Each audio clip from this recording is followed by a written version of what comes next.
Nikuimbie Bwana, umesikia sauti yangu, nakutukuza mchana wa leo Bwana, maana moyo wangu tayari kuyasikia ndiyo mapenzi yako na makusudi yako katika maisha yangu Bwana. Maana hilo neno lako moja, kama yule mama, kama yule alivyosema, sema neno moja Bwana, na moyo wangu utapona.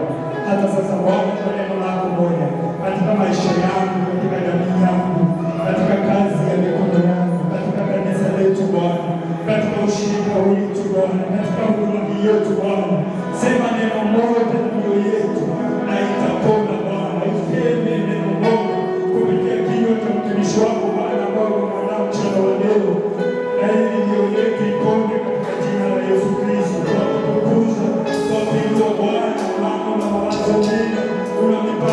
mazuri, una makusudi mema na maisha yetu. Tunakuhimidi maana hakuna Mungu aliye kama wewe. Wewe umeinuliwa, wewe umetukuka Bwana. Wewe haufananishwi na ulinganishwi na chochote. Pokea utukufu na sifa zote Bwana, kwa sababu umetukuka Bwana.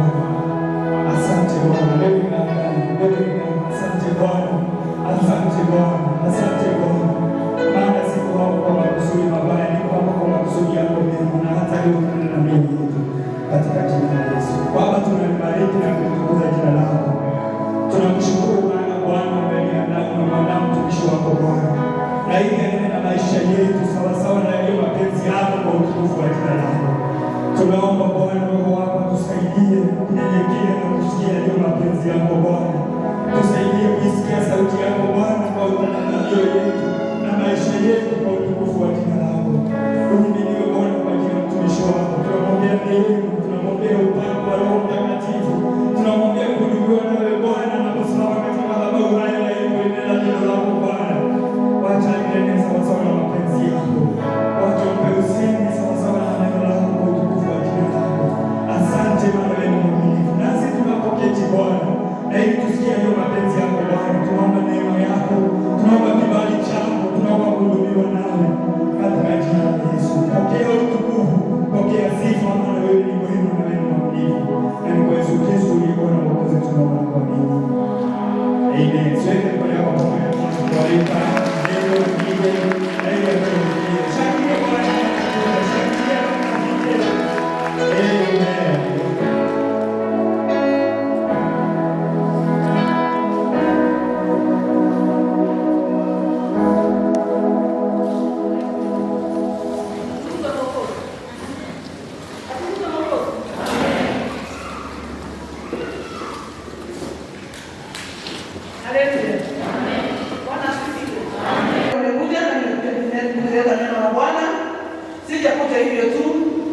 Nimekuja kuleta neno la Bwana. Bwana asifiwe.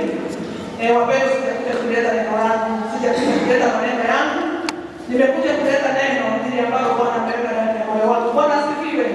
Nilipoambiwa ya kwamba tutasimama mchana wa leo, nilikuwa nikimuomba Bwana na nimekuwa nikimwambia Bwana ya kwamba ni kweli neno litanenwa kwa sababu ameandaa watu wa kusikia. Bwana asifiwe.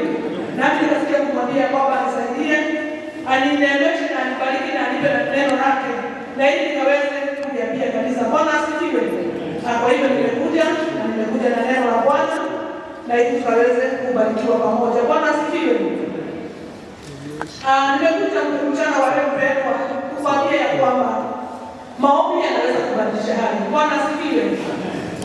Prayer can change things. Maombi yanaweza kubadilisha hali. Sijui asubuhi ya leo na mchana wa leo ni hali gani ambazo zimekuwa ngumu kwako, lakini Bwana ametuma na ili kuja nikwambie ya kwamba maombi yanaweza kubadilisha. Bwana asifiwe. Sijui kama wewe huwa unaomba ama wewe wakati mambo yamekuwa machungu na yamekuwa mazito, sijui wewe huwa unakimbia wapi, lakini mchana wa leo nimekuja na neno mpendwa kukuambia ya kwamba maombi yanaweza kubadilisha hali. Sijui ni hali gani unaendea, sijui ni uchungu gani unaoendea mchana wa leo, sijui mambo yamekufikisha wapi mpendwa, lakini nimekuja kukwambia kwamba kunaye Mungu anayejua kubadilisha hali. Hiyo hali zako unazoona ya kwamba ni kama ni ngumu sana, unaona kana kwamba hauwezi kuendelea, nimekuja kukwambia nini mpendwa mchana wa leo ya kwamba maombi yanaweza kubadilisha. Bwana asifiwe. Sijui kama wewe huwa unaomba. Maombi ni nini wapendwa? Maombi ni kuongea na Mungu. Maombi ni kuwasiliana na Mungu. Tunapoenda mbele za Bwana na kumuomba, mpendwa, huwa tunaongea na Mungu. Na hiyo ndiyo njia ambayo sisi huwa tunawasiliana na Mungu wetu. Na haya maombi ndiyo yanayobadilisha mambo. Bwana asifiwe. Nataka tukaweza kuwaona watu ambao waliweza kumuomba Bwana na Bwana akaweza kubadilisha hali zao. Ilikuwa ni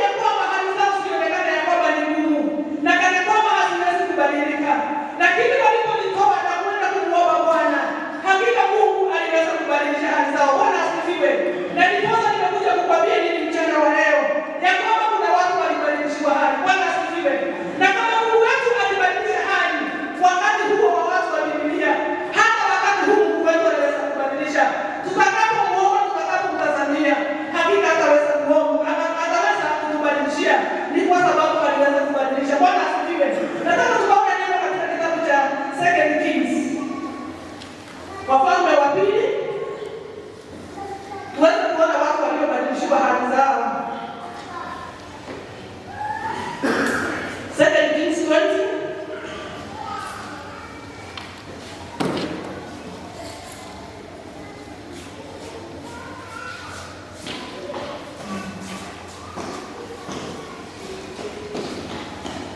Second Kings 12:20.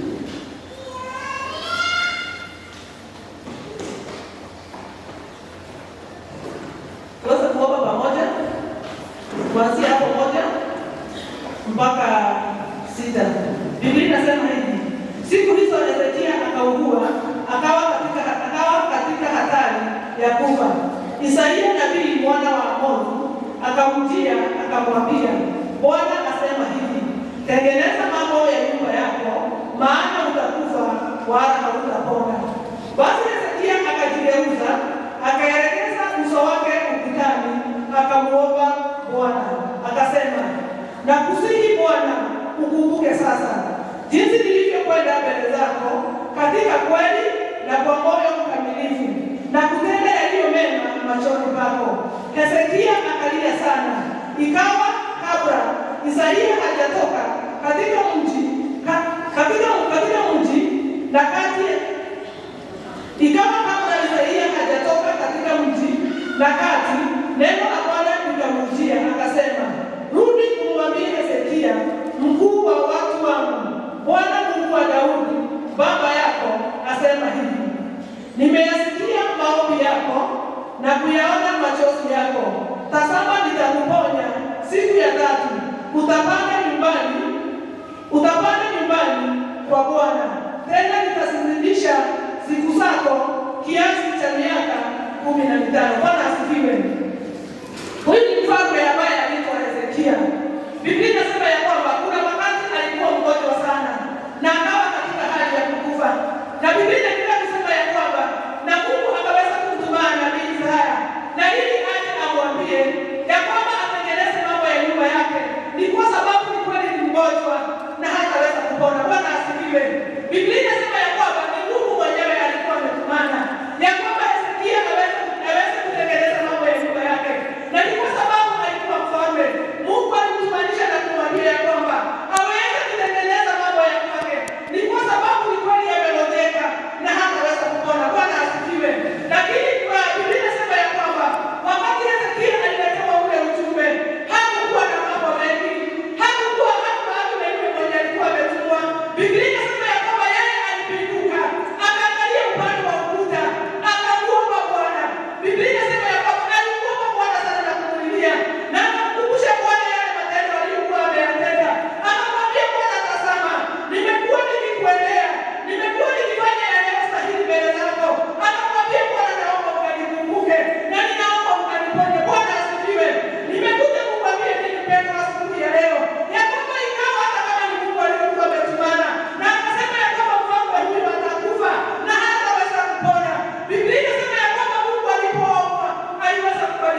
ni kwa sababu nalimzaa kwa huzuni.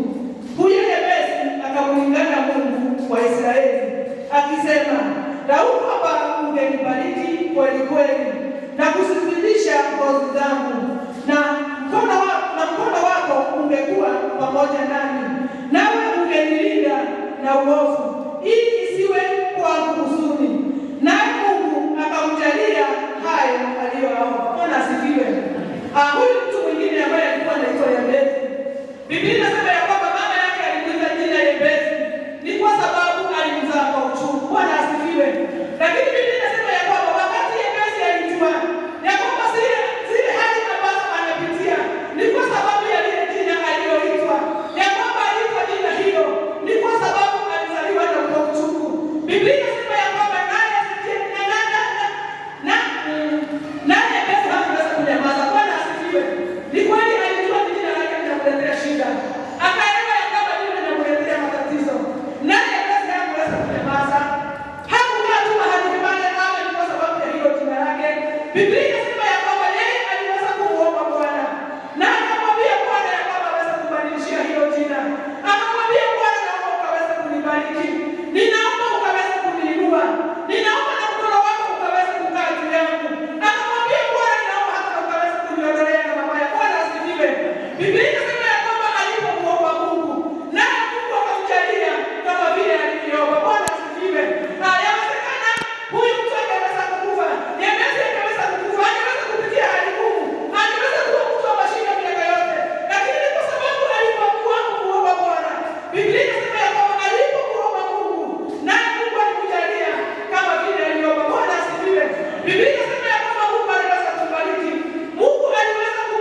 kubadilishia.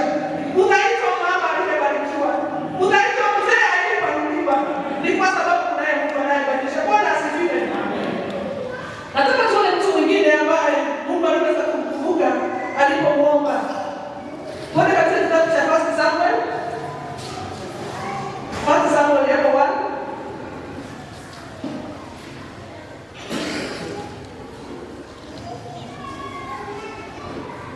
Huyu ni mama aliyekuwa na uchungu mwingi na Mungu alikuja na akaweza kumbadilishia hali zake.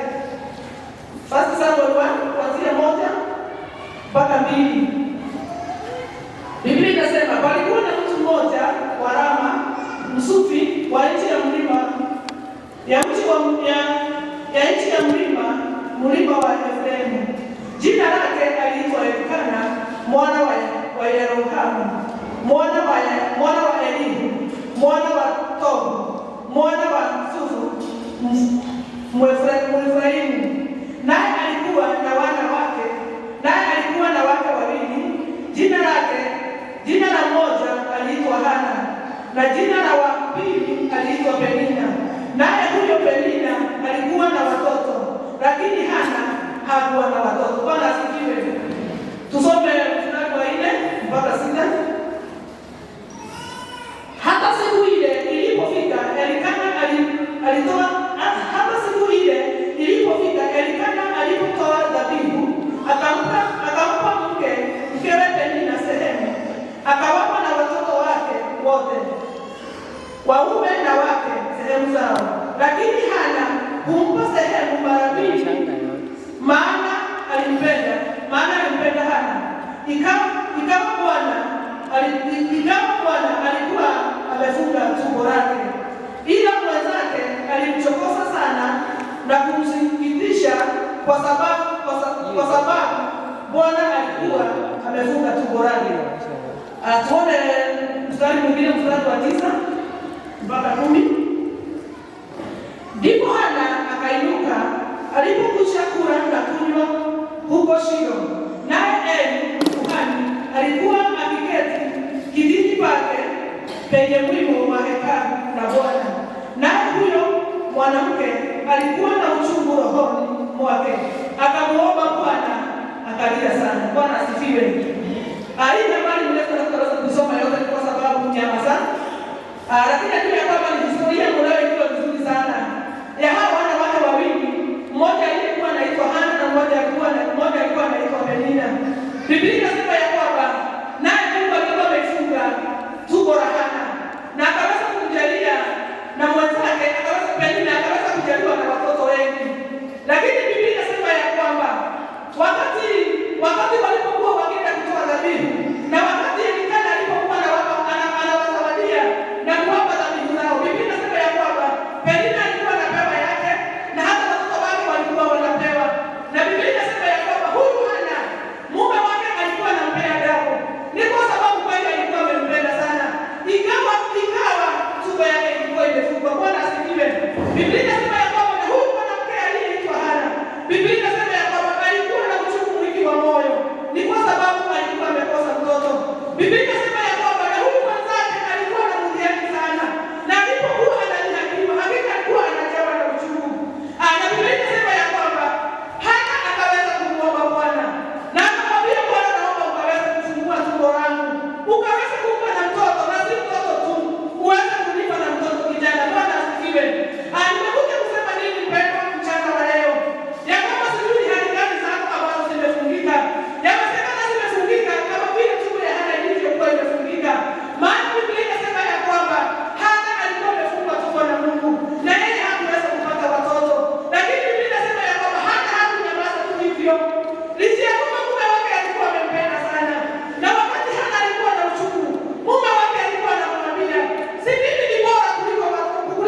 Tuone mstari wa 5.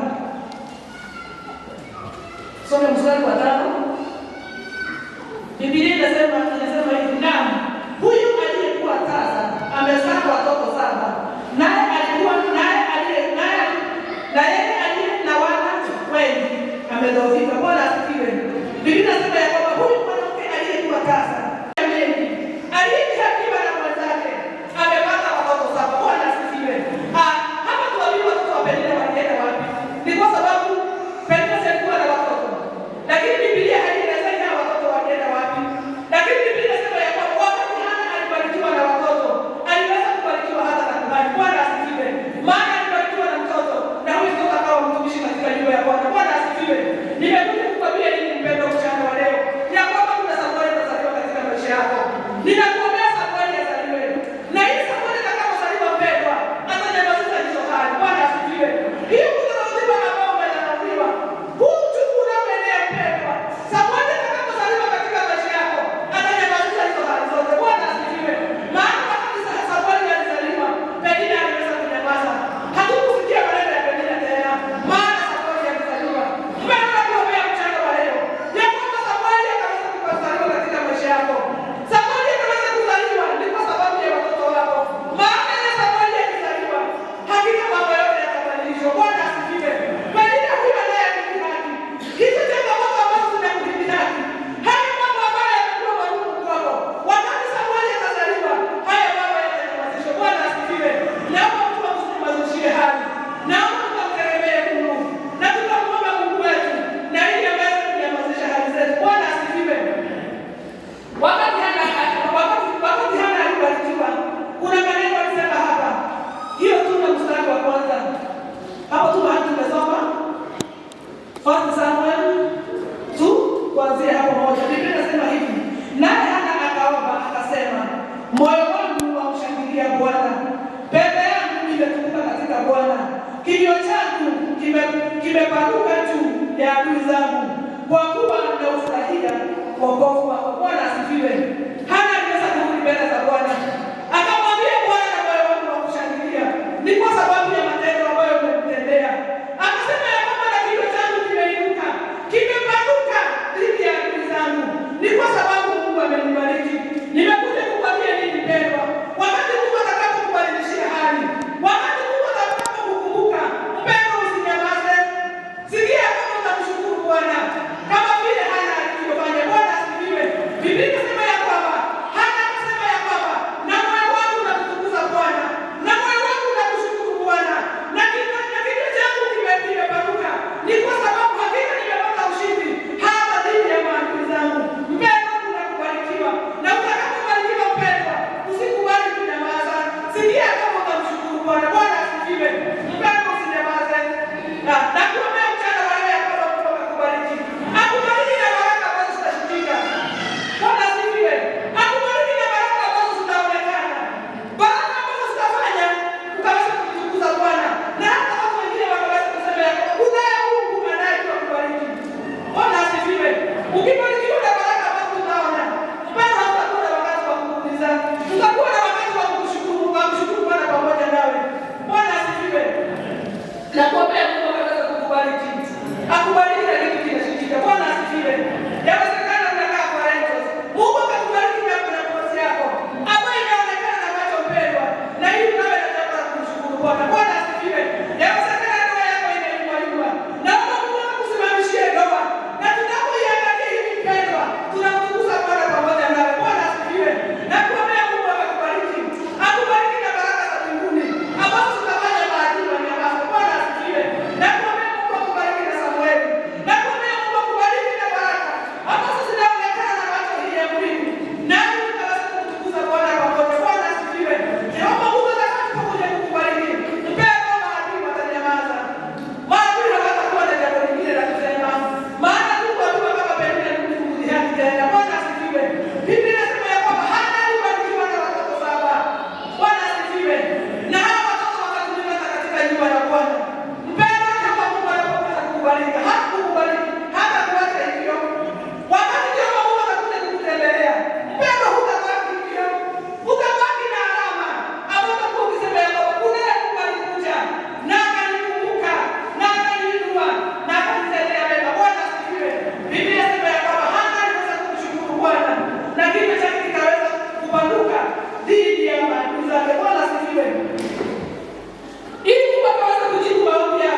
18. Nikumbuka wakati ambapo Petro alikuwa ameshikwa na akawa amepangwa kuuawa. Bwana asifiwe. Hawa watumishi wa Mungu walikuwa wanashikwa na wanaenda kuuawa. Na Biblia inasema ya kwamba wakati Petro alishikwa na akapangiwa kwenda kuuawa, Biblia inasema ya kwamba nao kanisa likaomba kwa juhudi. Bwana asifiwe. Biblia inasema ya kwamba kanisa liliomba kwa bidii.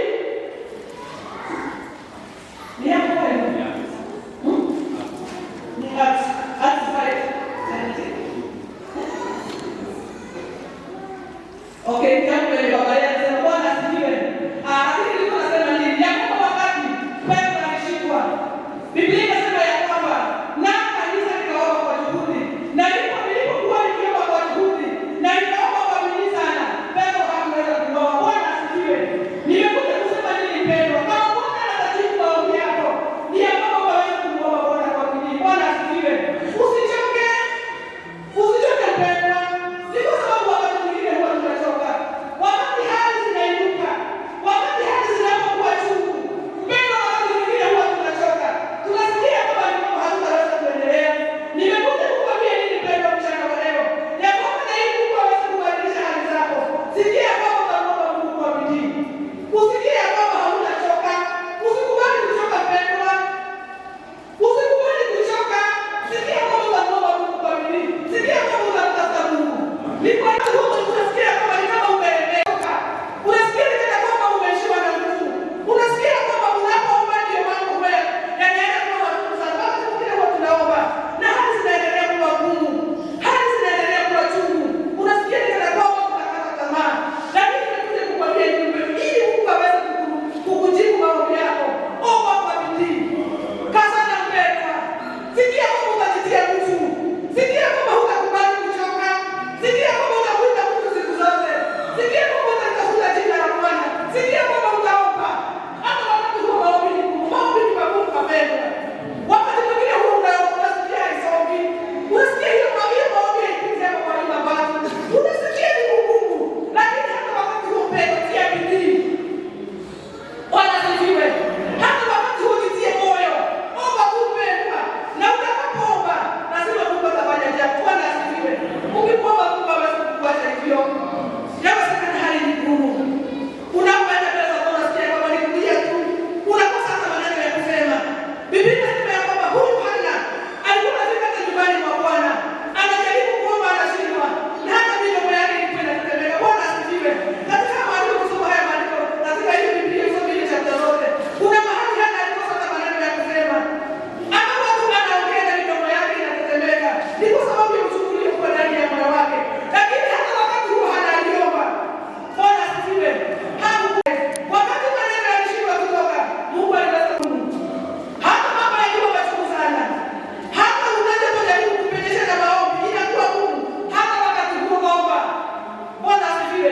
Jitie moyo. Sikia kwamba utaendelea. Nawe ukiendelea, Mungu ataweza kukujibu. Jambo lingine ni ya kwamba usikubali kufarijiwa. Bwana asifiwe.